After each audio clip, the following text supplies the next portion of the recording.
سادتي سيداتي، أسعد الله أوقاتكم أينما كنتم بكل خير. من الفضائية الإرسية نقدم لحضراتكم نشرة أخبار هذه الفترة نستهلها بالعناوين.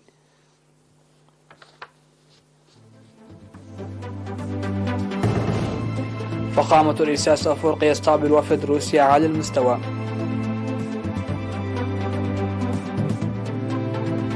عملية بناء سد منطقة عبابة في إقليم عنسبة تصل إلى مرحلة الاكتمال. الدراج ميرون تشمي يحرز المركز الثاني في المرحلة الرابعة من طواف الجابون. رواندا تستهدف مقاتلة للكونغو الديمقراطية انتهكت مجالها الجوي. فرنسا تعلن سحب قواتها من بوركينا فاسو في غضون الشهر. روسيا وبيلاروسيا تجريان مناورات جوية تكتيكية مشتركة.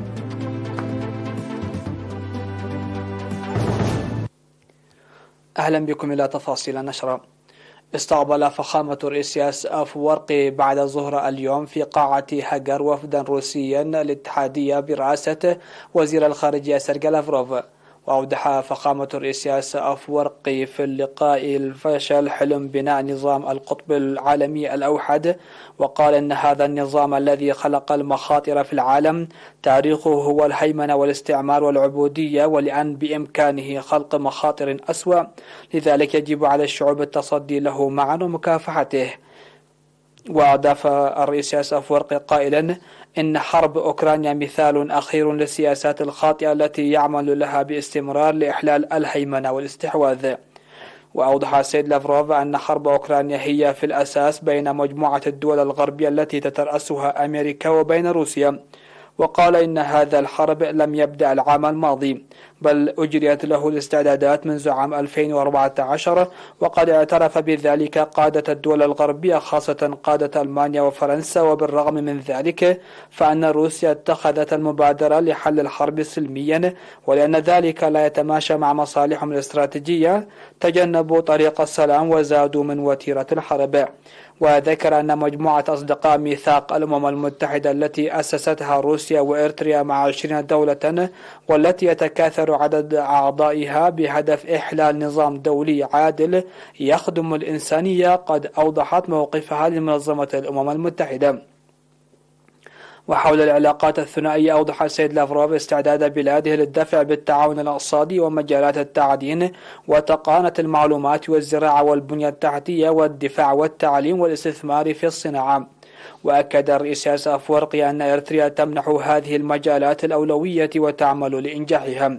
وتوصل الجانبان إلى تفاهم لبدء الجهات المعنية اللقاءات والتشاور لتطوير المجالات التي تم التوصل بشأنها إلى اتفاقات بما يخدم المصلحة المشتركة. وأعرب وزير الخارجية الروسي سيرجي لافروف عن أمله الكبير لمشاركة الرئيس أفورقي في اجتماع رؤساء الدول الإفريقية وروسيا الذي سيعقد في سان بطرسبرغ الروسية في شهر يوليو 2023. وقام وزير الخارجية الروسي سيرجي لافروف رفقة وزير الشؤون الخارجية السيد عثمان صالح ومستشار الرئيس السيد يماني جبرآب ووزير الإعلام السيد يماني جبر مسقل بزيارة نصب بوشكين ووضع أكاليل الزهور. وأوضح وزير الشؤون الخارجية السيد عثمان صالح ووزير الخارجية الروسي السيد سيرجي لافروف في المؤتمر الصحفي الذي عقده قبل اختتام زيارة لافروف ووداعه أن الزيارة تعتبر ذات أهمية كبيرة نظرا للمرحلة الراهنة التي يمر فيها العالم بوضع حساس جدا. هذا وقد وصل وزير خارجية روسيا الاتحادية السيد سيرجي لافروف مدينة مصوع ظهر اليوم في زيارة عمل رسمية للبلاد على رأس وفد ضم نائب وزير الخارجية ميخائيل بوغدانوف. وكان في استقباله لدى وصوله مطار مصوع الدولي وزير الشؤون الخارجية السيد عثمان صالح ومستشار الرئيس السيد يماني جبرآب ووزير الإعلام السيد يماني جبر مسقل ووزير الثروة البحرية السيد تولدي قلاتي وقائد القوات البحرية اللواء حمد كاري وقائد القوات الجوية اللواء تخلاي هبتسلاسي وحاكم إقليم شمال البحر الأحمر السيدة أسمرت أبرها وقائد هيئة أركان القوات البحرية العقيد ملآكي تخلماريان وكبار المسؤولين في الحكومة وسفير روسيا في إريتريا السيد إيغور موزغو.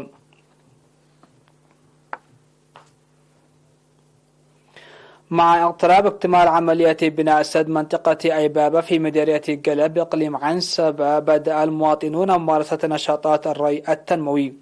وأوضح الخبراء المهندسون أن السد المشيد بتكلفة 2.6 مليون نافة لحل إشكالية مياه الشرب، وتساهم أيضا في تنمية البساتين.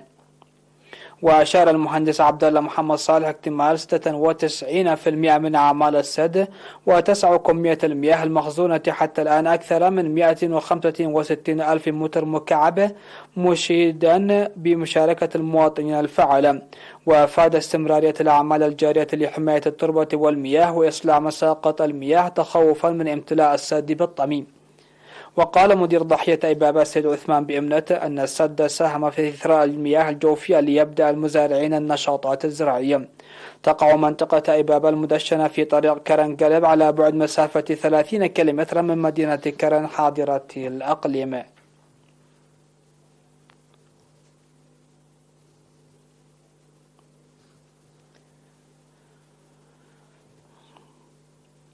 أفاد مكتب وزارة الصحة في الإقليم الجنوبي تطوير خدمات تشخيص الأمراض بالمعدات الطبية الحديثة. وأوضح مسؤول المكتب الدكتور مانويل محرطة في التقييم الذي أجرى يوم 25 من يناير في مدينة مندفرة، أوضح تسليح 5 مستشفيات في الإقليم بالمعدات الطبية المتطورة لتشخيص وعلاج الأمراض في إطار جهود رفع كفاءة وجودة الخدمات الصحية. وذكر نجاح التطعيم ضد سرطان عنق الرحم الذي أجري في شهر نوفمبر الماضي بنسبة 93%. وكذلك انخفاض وفيات الأمهات والأطفال نتيجة تطور رعاية الأمومة والطفولة. وأشار التقرير المقدم في الاجتماع إلى انخفاض الإصابة بمرض الأيدز إلى 0.1، وعلاج مرض السل بنسبة 93.6%، وازدياد الإصابة بالملاريا مع ارتفاع مقاومة الموعود، وإجراء أكثر من 1300 عملية جراحية لزرقة العين. ودعا الاجتماع للتعاون مع وزارة الزراعة لمكافحة الأمراض المعدية من الحيوان إلى الإنسان والقيام بأنشطة التوعية الصحية. وأشاد حاكم الإقليم الجنوبي السيد هبتاب تسفاسيون في الاجتماع بتطور الخدمات الصحية وتفاني المهنيين الصحيين، وأكد على استعداد الإدارة والشعب لسد احتياجات المؤسسات الصحية. من جانبها أهابت وزير الصحة آمنة نور حسين للحفاظ على الإنجازات المحققة والسيطرة على الأمراض عامة ورعاية الأمومة والطفولة خاصة. يوجد في الإقليم الجنوبي مستشفى مرجعي واحد و7 مستشفيات عمومية و9 مراكز صحية و43 عيادات وعيادتي رعاية الأمومة والطفولة.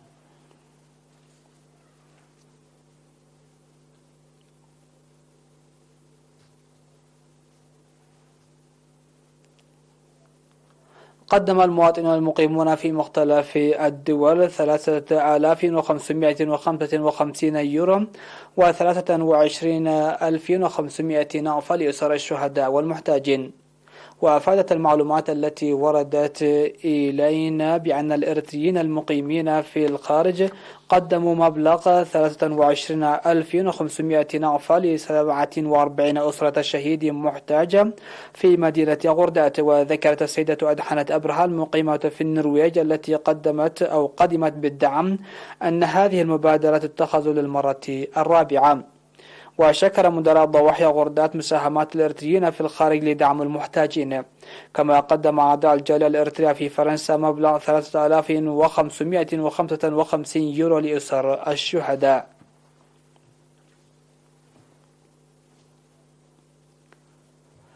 أحرز دراج منتخبنا الوطني الأول لألعاب الدراجات الهوائية الدراج المخضرم ميرون تشمي المركز الثاني في سباق السرعة القصوى النهائية للمرحلة الرابعة من طواف الجابون الدولي. الدراج المخضرم ميرون تشمي جاء تربعه على مركز الوصافة بعد انفراده بمعية الدراج الجزائري عز الدين العقاب الذي حاز على المركز الأول في السباق النهائي بعيد مرحلة امتدت لمسافة 190 كيلومتر. الدراج الإريتري نتنائيل برهاني المحترف في صفوف نادي بايكوز التركي جاء في المركز السادس عشر متأخرا بفارق 19 ثانية على المتصدر الجزائري. وحل ثلاثي منتخبنا الوطني ميكائيل هابتوم في المركز الخامس عشر، وإفريم قبرهيوت في المركز التاسع عشر، وهينوك من لبرهان في المركز 21. الدراج المخضرم ميرون تشامي الذي وضع في رصيده 27 نقطة ينافس بقوة على المراكز المتقدمة في سباقات السرعة القصوى النهائية باحتساب الرصيد النقطي، وهو الذي يتواجد ضمن العشرة الأوائل في منافسات أسد العقبة. والدراج هينوك من لبرهان يتواجد بالمركز السادس بعد 4 مراحل من طواف الجابون الدولي باحتساب الرصيد الزمني متأخرا عن الفرنسي جايسون تنسن بفارق 20 ثانية لا غير.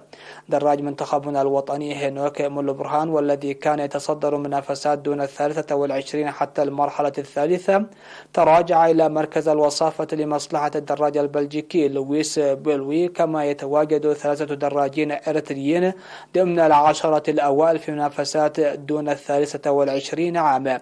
دراجو منتخبنا الوطني الأول لألعاب الدراجات الهوائية يتصدرون منافسات الأندية المحترفة وشبه المحترفة والمنتخبات المشاركة بالنسخة 16 من طواف الجابون من بوابة المرحلة الرابعة.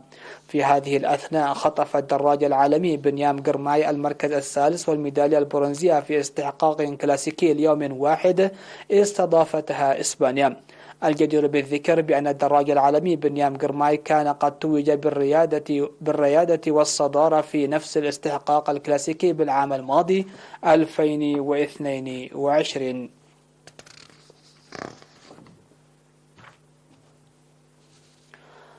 مشاهدينا، نشرتنا لا زالت مستمرة من الفضائيات الإريترية، لكن بعد الفاصل.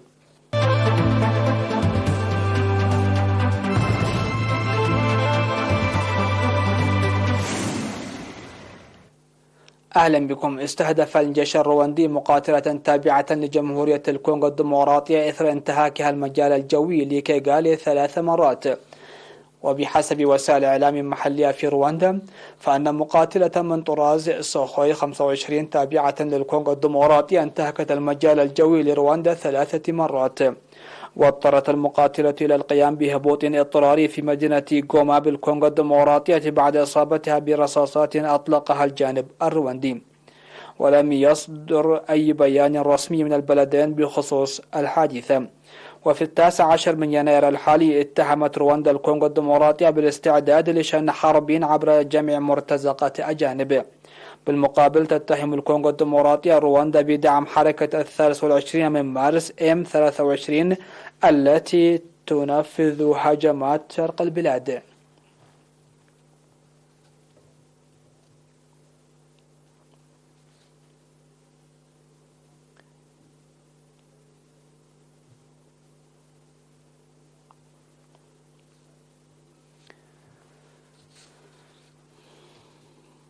أعلنت وزارة الخارجية الفرنسية أن القوات الفرنسية المنتشرة لمحاربة المتطرفين في بوركينا فاسو ستنسحب في غضون شهر بعد طلب من الحكام العسكريين للبلاد، والذي جاء بعد تحرك مماثل من مالي المجاورة.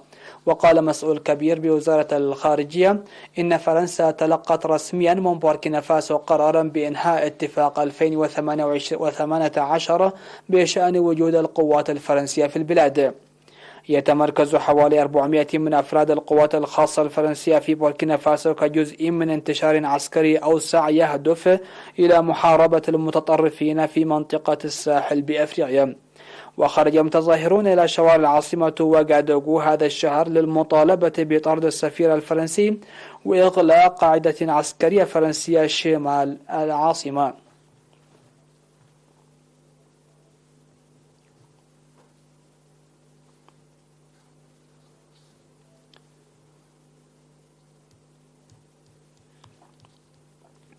أفادت وزارة الدفاع البيلاروسية أن مينسك وموسكو كجزء من مناورات طيران تكتيكية مشتركة للقوات المسلحة لدولة الاتحاد تعملان على نقل الطيران إلى المطارات التشغيلية بما في ذلك الأراضي الروسية. وتجري روسيا وبيلاروسيا مناورات جوية تكتيكية تستمر لمدة أسبوعين تشارك فيها جميع المطارات وأماكن التدريب التابعة لمينسك، وذلك بدءا من 16 من يناير حتى حتى الأول من شهر فبراير المقبل.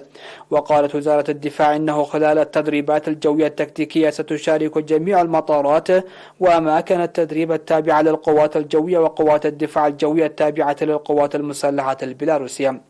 وقام الرئيس الروسي فلاديمير بوتين أواخر الشهر الماضي بزيارة رسمية إلى مينسك بحث خلالها مع نظيره البيلاروسي مواصلة تطوير العلاقات بين البلدين والشراكة الاستراتيجية والتحالف مع التركيز على التفاعل والتكامل في إطار دولة الاتحاد، وكذلك المسائل الملحة المتعلقة بالأجندة الدولية والإقليمية.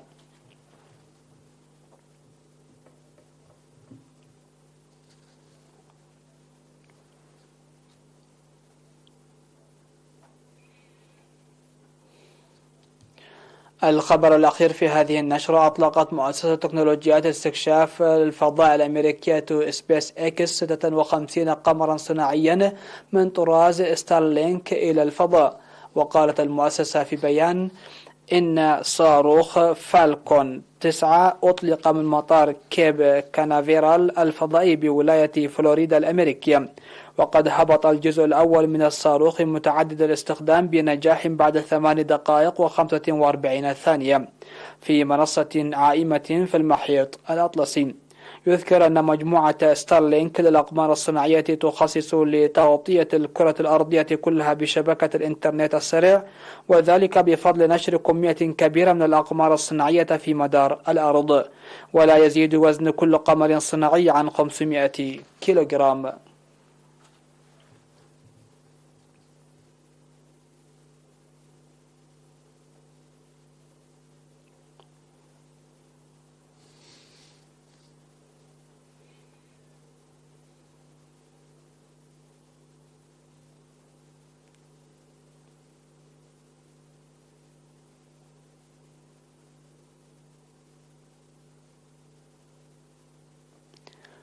مشاهدينا، نهاية النشرة نذكر بأهم وأبرز العناوين.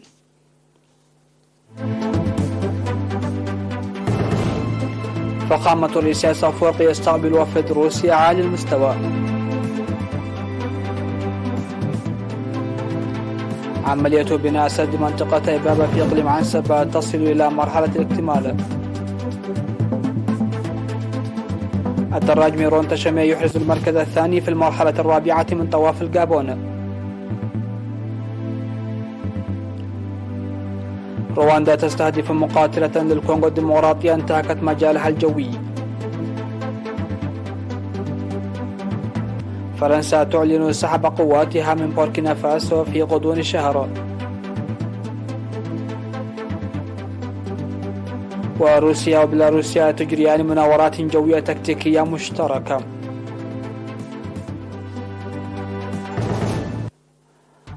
هكذا نكون قد وصلنا وإياكم إلى نهاية نشرة هذا المساء. دمتم في أمان الله.